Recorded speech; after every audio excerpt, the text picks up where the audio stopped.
이 교통사고 현장에서 보험 처리할 때 문제가 발생하는 경우가 있습니다. 바로 신체적인 피해를 입은 경우에 보험을 청구하는 대인 처리 여부인데요. 이 교통사고가 발생하고 나서 막무가내로 대인 접수를 거부하는 경우가 있고요. 또 한편으로는 터무니없이 대인 접수를 요구하는 경우도 있습니다. 이렇게 대인 접수를 둘러싸고 논란이 끊이지 않는 이유는 과연 뭘까요? 예측할 수 없이 발생해 크고 작은 인명피해를 동반하는 교통사고. 원래 이 정도 7대3인데 자기들이 대물을 100% 해줄 테니까 대인을 접수하지 말아라는 식으로 얘기를 해서 니들이 보험 사기 다니냐 그런 말까지 나오고 잘 먹고 잘 살아라. 피해자의 당연한 권리지만 사고 후 논쟁을 불러오는 대인 접수. 아주 경미하게 살짝 밀렸는데도 불구하고 8주 진단의 차량 수리비가 정말 터무니없게 나왔습니다.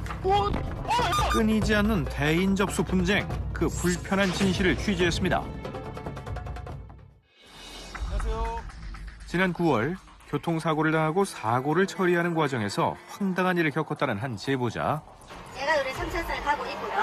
여기 사선으로 이렇게 와서 여기를 쿵 하고 찍고 이렇게 쭉 뚫고. 운전을 한 지 20년이 넘었지만 이런 사고는 처음이라는데요. 주행 중이던 제보자의 차량 왼편에서 차량 한 대가 모습을 드러냅니다. 이내 무리하게 끼어드는데요. 순식간에 사고로 이어지고 말았습니다. 왜 이러노 진짜. 아니 그래 같이 타가지고 너무 어떡해요. 우회전 하려고 했다 하더라고요. 그래서 제가 내려서 갑자기 끼어들면 어떡하냐 그랬더니 저처럼 아이를 키우는 항구였는데 유치원 차가 이제 셔틀이 와서 급해서 그랬다. 그렇게만 이야기했습니다. 제보자가 주행 중이던 차로는 직진과 우회전이 가능한 3차로였는데요. 직진 차로였던 가해 차량이 급하게 우회전을 하려다가 사고가 발생한 겁니다. 제가 운전하다가 왼쪽으로 충격이 많이 커가지고 팔꿈치, 여기 어깨 정렬이 가서 물리치료도 하고 아이는 주로 허리 쪽 자고 있다가 이렇게 앞으로 솔리면서 어깨하고 이제 허리하고 치료를 한 보름간 했습니다. 상대방의 일반 과실이라 확신했다는 제보자. 하지만 현실은 그렇지 않았다는데요. 당연히 이제 100대 1이라고 생각을 하였는데 보험회사 담당자분께서 연락 오셔가지고 제가 도로에서 이제 바퀴가 굴러갔기 때문에 기본 과실이 있다. 대인을 갖다가 쓰게 되면 상대편한테 그 대물 100을 갖다가 자기가 요구할 수 있다. 그렇게 이야기를 했습니다. 피해자인데도 대인 접수 여부에 따라 과실 비율이 달라진다? 이게 맞는 걸까요? 물론 왼쪽에 차량이 접근해 오긴 했지만 사실 여기는 직진만 할 수 있는 2차로 차선이라서 과실 비율을 산정할 때는 주행하고 있는 차량의 예견 가능성과 또 주의 의무가 있는지 여부를 기준으로 판단하게 되어 있는데요. 이 차량이 갑자기 우회전할 거라고 예견하기는 좀 어려워 보입니다. 그래서 상대방 차량에 100% 과실이 있다고 판단됩니다. 제보자는 소송을 준비 중입니다. 일단 피해 부분은 제보자의 보험으로 해결하고 있는 상황이라는데요. 제 자동차 차상해로 제가 이제 치료비와 저희 아이 치료비 약간의 합의금 그래서 지금 현재 받은 상태고 구상권 소송을 진행을 저는 당연히 해놓자였는데 이제 서류도 아직 접수하지 않은 상태이고 지금 한 달반 동안 진행된 게 아무것도 없더라고요. 사고 피해에 대해 책임지는 과정인 대인 접수. 하지만 거부당하는 일도 비일비재합니다. 가족과 함께 외출에 나섰다는 제보자. 회전교차로를 진입하자마자 큰 충격이 차량을 덮쳤는데요. 쿵 하길래 뭔가 싶었어요. 받칠 게 없었는데 받쳐서 깜짝 놀랐는데 내려고 보니까 택시 아저씨가 옆에를 박았더라고요. 뭐 죄송하다 이렇게 얘기를 하면서 못 봤다는 식으로 처음에는 얘기를 했는데 과실이 어차피 우리 쪽에도 있을 거니까 그냥 대물만 100% 해줄 테니 대인은 하지 말아라 라는 식으로 얘기를 하더라고요. 사고 충격에 아내와 아이도 다쳤던 상황. 치료는 선택이 아닌 필수였지만 택시 측은 뚜렷한 이유도 없이 대인 접수를 거부했습니다. 저희는 당연히 대인해야 된다 얘기를 했죠. 근데 이제 소송으로 넘어가는 중에 저희 보험사에서 오히려 일단은 그 시간이 오래 걸리니까 자손하고 자차로 해서 처리를 하고 나중에 구상권으로 청구를 해서 받자라는 식으로 얘기를 하더라고요. 일단 보험 직원의 권유에 따라 본인의 자동차 보험으로 사고 처리를 했다는데요. 이후에 상황은 바뀌었을까요? 결국에는 다 대인도 그렇고 대물도 그렇고 다 저희 쪽 보험을 통해서 마무리가 거의 된 것처럼 그렇게 끝나고 상대편에서는 뭐 딱히 그렇게 보상 같은 거라고는 전혀 받아본 것도 없고 연락도 없었어요. 2배 가까이 할증된 보험료를 보고서야 피해 보상도 받지 못하고 사고가 종결됐음을 알게 됐다는 제보자. 결국 차량을 정리할 수밖에 없었다는데요.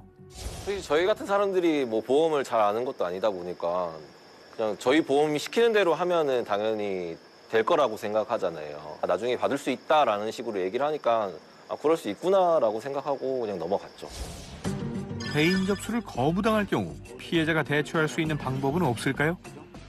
지금의 경우에는 가장 좋은 것이 1차적으로 경찰에 신고를 해서 사고를 접수시키는 게 가장 좋습니다. 그렇게 하면 대부분의 경우에 가해 차량의 운전자가 본인의 보험사에 연락을 해서 대인 접수를 하게 되는 것이 맞고요.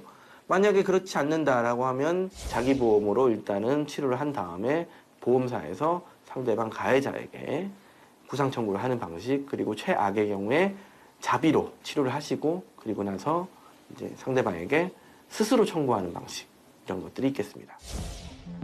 교통사고로 인해 피해가 발생했다면 그에 대한 책임을 져야죠. 그런데 대물은 되고 대인은 안 되는 이유는 뭘까요? 대물만 해줘버리면은 그 금액만 내주고 대인 접수하는 것보다 훨씬 더 많은 금액이 전략이 돼요. 기껏해야 범퍼에 기세 나는 정도예요. 그러면 뭐 해봐야 뭐 수리비 얼마나 들어가겠어요? 50만 원 들어가면 많이 들어가겠죠. 근데 그 사람이 병원에 입원을 해버렸어요. 하루 입원만 해도 엄청난 금액이 들어가요. 간단히 해가지고 100% 다 줄 테니까 대인 안 해라, 하지 말아라, 들어가지 말아라 하고 끝내는 게 오히려 더 효과적이라는 거죠. 이렇다 보니 대인 접수를 꺼리고 본다는데요. 이 때문에 진흙탕 싸움을 하게 됐다는 또 다른 제보자. 이제 직진으로 방향 진행 중이었었고요. SUV 차량은 길을 잘못 들었는지 이쪽에서 서서 후진으로 바로 이제 때려버리더라고요. 점심 식사를 하러 가던 중 한 차량을 마주하게 됐다는데요. 길을 잘못 든 건지 헤매는 듯한 차량, 갑작스레 후진을 합니다. 충돌 사고가 발생했는데요. 처음에 내리시더니 차가 없는 줄 알았다고 하시더라고요. 그 블랙박스를 일단 확인을 해드리니까 잘못을 좀 시인하시더라고요. 보험사 출동에서는 100% 시인을 한 상태였고 대인 접수 및 대물 접수까지 이제 하기로 한 상태였습니다. 피해에 대한 책임을 지겠다는 가해 차량 운전자. 사고는 순조롭게 처리되는 듯 했다는데요. 그런데 병원으로 가서 이제 진단을 한번 받으려고 대인 번호를 한번 대보니까 접수가 취소된 상황이었더라고요. 그래서 저희도 의아해가지고 정비소도 한번 가봤어요. 차량도 이제 수리가 어느 정도가 있었기 때문에 그쪽에서 대물까지 취소가 된 상황이었더라고요. 연락 두절된 가해 차량 운전자. 결국 경찰서를 찾을 수밖에 없었다는데요. 다시 마주친 가해 차량 운전자의 태도는 처음과 달랐다고 합니다. 가해자분이 오셔가지고 이런 상황으로 왜 이걸 부르냐. 그냥 어느 정도 그렇게 크게 다친 것 같지도 않고 차량도 이렇게 뭐 그렇게 크게 파손도 안 된 것 같은데 그냥 전화번호 잡고 이 같은 동네 사람들끼리 뭐 얼굴 붉힐 일이 있냐. 니들이 뭐 보험 사기 다니냐. 뭐 그런 말까지 뭐 나오고 뭐 잘 먹고 잘 살아라. 경미했지만 충격이 있었던 사고. 결국 제보자는 사고로 인해 상해를 입었음을 증명하기 위해 마디모 프로그램을 신청했다는데요. 결과는 판독 불가로 나왔기 때문에 저희가 이제 진단서를 첨부해가지고 그 교통사고 사실원을 발급받을 수 있었습니다. 대물 결과는 블랙박스를 토대로 저희가 100% 다 받을 수 있었던 상황이었고요. 대인 손해는 저희 이제 의사의 진단서를 통해서 저희가 이제 100% 다 받을 수 있었고 합의금 또한 다 지급받을 수 있었습니다. 이번엔 이해할 수 없는 대인 접수 요구에 분쟁까지 겪은 경우입니다. 무슨 일이 있었던 걸까요? 그 마디모 결과의 시뮬레이션 결과 통보인데 아무런 상해를 미치지 않는다는 그런 결과물이에요. 제보자로 인해 피해를 입었다는 상대 차량의 블랙박스 영상입니다. 이 차량이 제보자 차량인데요. 주차를 하기 위해서 진행하다가 미리 우리 앞에 차가 대기했던 차가 있었어요. 그래서 그 클락션이 울려서 우리는 살짝 후진을 하다 보니까 원래 피해자의 차량이 저희 뒤쪽에서 진입을 하고 있는 상태였고요. 뒤에 차량이 있다는 사실을 인지하지 못하고 후진을 하다가 사고를 낸 겁니다. 바로 과실을 인정하고 사과했다는 제보자. 가해자인데 저희가 이제 일단은 실례 이제 죄송하다는 말씀드리고 괜찮냐 뭐 상태를 다 확인했어요. 근데 그 피해자의 상대방도 괜찮다 가라 그래가지고 기가를 하게 됐는데 불과 몇 시간 지나지 않아 한 통의 당황스러운 전화를 받게 됐다는데요. 한 분의 경찰관이 전화 와서 이게 교통사고를 냈으니 그 보험 처리를 해주라. 그 사람이 지금 접수해갔다. 차는 부서졌고 몸은 아프다. 어쩔 수 없이 전화 끊고 보험 접수를 하게 됐었어요.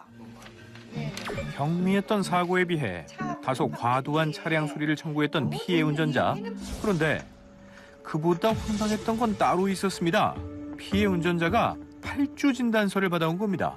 경추염자, 요추염자, 경관절염자, 타박상이라고 돼 있었고 8주 진단이고 모한의원에서 그렇게 끊어줬대요. 그냥 웃음만 나오더라고요.